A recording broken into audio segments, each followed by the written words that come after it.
Premièrement, faites confiance en vous, en vous-même.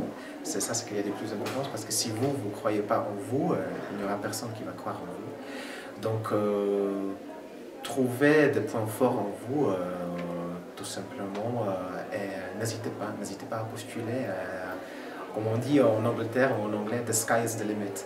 Donc voilà, optez pour l'impossible, parce que c'est vous qui allez le rendre possible pour vous. Bonne chance. Choisissez bien votre dernier stage. Parce que franchement, il y a trop de possibilités d'être embauché derrière. C'est pas un mythe, c'est possible. Si vous choisissez bien votre dernier stage, derrière, il y a toujours des possibilités d'embauche. Il ne faut pas prendre le premier qui vous dit oui. Des fois, il faut dire non.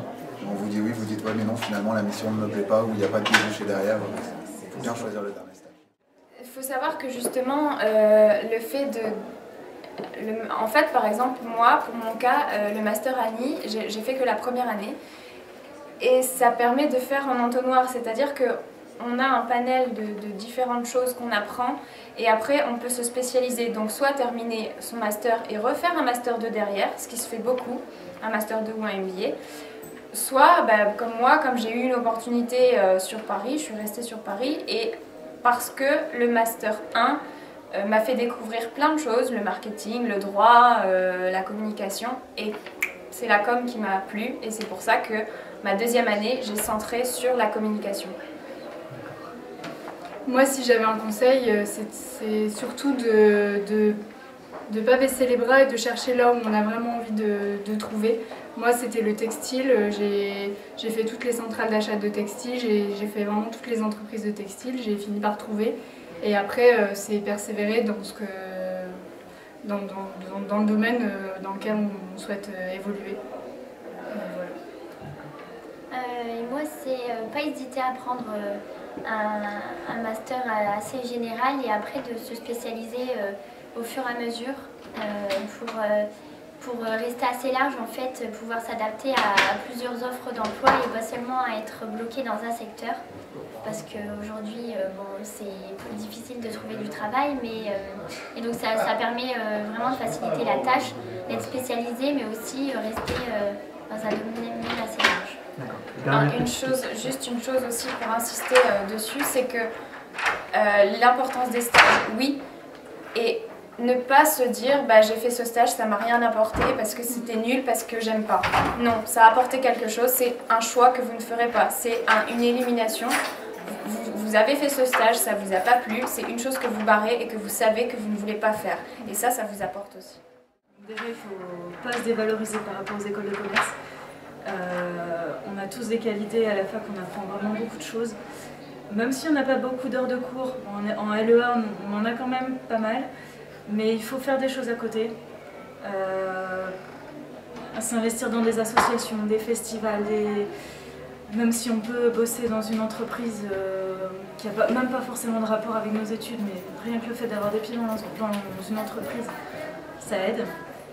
Mais moi en tout cas, ce que j'ai fait moi à titre personnel, c'est beaucoup de festivals sur l'île, parce qu'il y a quand même beaucoup de choses à faire. Des festivals de musique, des concerts, des festivals de films, des choses comme ça. Avoir un pied dans une association, mettre en place un projet, même si c'est juste, je sais pas moi, distribuer des tracts, coller des posters, je sais pas moi, vendre des billets, c'est toujours un plus. En bas du CV, ça fait toujours rebondir à l'entretien et ça permet d'avoir. Le petit conseil que je pourrais donner, si vous cherchez une filière, bon déjà, ne paniquez pas si vous ne connaissez pas le métier que vous souhaitez faire après, parce que c'était mon cas. J'ai choisi des filières assez générales et au fur et à mesure je me suis spécialisée. Et il ne faut pas non plus se sous-estimer parce qu'on est à la fac. La fac apporte une grande liberté, aussi bien liberté d'esprit au niveau de la réflexion et une grande ouverture aussi d'esprit, et on est beaucoup amené également, notamment au sein de la filière touristique, à travailler en groupe. Et dans le milieu professionnel, savoir travailler en groupe, c'est très important. Pour quel métier on va faire plus tard, je t'avouerai que tu finiras en Master 2 sans savoir, et que tu seras en stage de fin d'études sans savoir ce que tu feras. Enfin, ça apporte tellement de débouchés que c'est difficile de se dire, sauf les gens qui vraiment veulent absolument être acheteurs dans tel domaine, etc. Mais sinon, tu auras de toute façon pas mal de possibilités et toi-même tu ne sauras pas avant d'avoir éventuellement des offres et Tu postuleras à plusieurs choses. C'est plus des opportunités aussi. En fonction du stage que tu vas faire, tu vas être embauché ou tu vas avoir des contacts. Erasmus, ouais, ça c'est... Choisissez telle sorte de stage, si tu as la possibilité de choisir, c'est bien, mais tu seras déjà content d'avoir un stage. Donc, je veux dire plutôt à l'étranger, plutôt de... si vous arrivez à l'étranger, c'est bien aussi, oui. Sinon, trouver un stage qui te permette vraiment de pratiquer les langues et qui te permette de travailler peut-être à l'international. Après, ouais, moi je souligne voilà, le fait de l'Erasmus, ouais, c'est super bien, ok. Moi j'ai vécu 1 an à l'étranger, ça s'est pas très bien passé. Si on le sent pas, faut pas forcer les choses. On le sent pas, on part en Erasmus, ça se passe pas bien, on revient. Après, ouais. T'es parti aussi dans un contexte pas en université. Voilà, moi j'étais j'étais vraiment... En tant qu'assistant, et là t'es peut-être plus seul qu'en université où il y a quand même pas mal d'étudiants, dont pas mal d'Erasmus comme toi, où ça permet de se retrouver aussi un petit cocon, que quand on finit dans la campagne néerlandaise, le petit cocon c'est tout de suite plus difficile. Oui, parce que quand on part en Erasmus, on est encadré quand même quelque part. Là-bas sur place, il y a les universités qui savent qu'ils vont avoir des étudiants étrangers. Ils organisent des soirées, comme vous faites des soirées ici et là. Et là-bas, les soirées Erasmus, c'est avec toutes les nationalités qui sont disponibles sur le campus.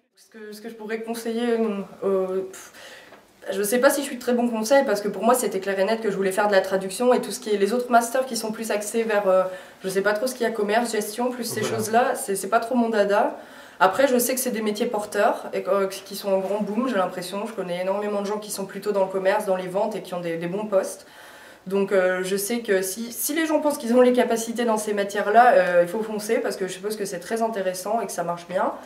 Après, je sais que moi, je suis pas trop douée en communication, etc. C'est plutôt pour ça que je voulais un travail en tant qu'indépendante où j'ai pas de personne ni en dessous de moi ni au-dessus de moi parce que je suis pas trop douée pour ces compétences-là, mais il me semble que les masters commerce sont très bons, et le master de traduction, de toute façon, je le recommande à 100%, surtout celui de Lille, pour moi c'est le meilleur de France, parce qu'on nous a dit ici, oh, allez à l'école à Paris, je sais plus comment elle s'appelle, l'ISIT ou l'ESIT. Ouais. Oui, et mais entre-temps, j'ai rencontré une personne qui en venait et qui parlait presque pas l'allemand. Donc je me suis dit, on peut avoir aussi un master à l'ISIT et pas être très très très bien formé apparemment. Alors qu'ici, je pense que ceux qui ont eu le master, vraiment, ils peuvent en faire quelque chose de très bon. Donc voilà. Moi, ce que je voulais dire aujourd'hui, c'était par rapport aux stages, l'importance des stages.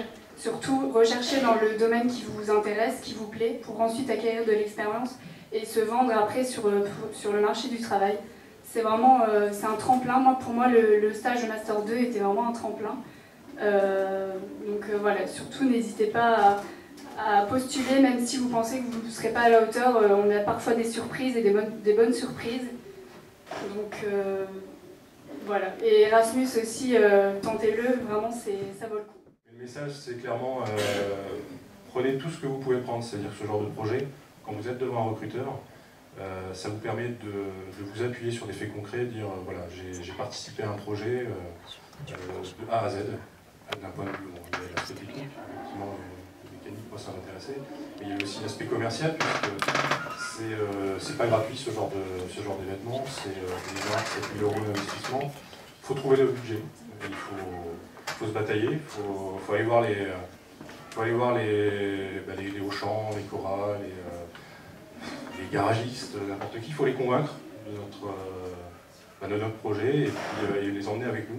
Et ça, voilà, c'est autant de choses que vous savez valoriser ensuite en entretien d'embauche, ou de stage même, hein, clairement, même en stage, voilà, vous avez quelque chose de concret sur lequel vous appuyez. Donc prenez tout ce que vous pouvez prendre dès maintenant, ça vous fera autant de choses à valoriser par rapport aux autres prétendants. Prenez toutes les expériences possibles parce que, en fait, justement, ça va vous permettre d'avoir cette polyvalence, de voir en quoi consistent les différents métiers et de choisir après selon selon vos envies, selon vos talents, selon ce que vous avez envie de faire et comment progresser.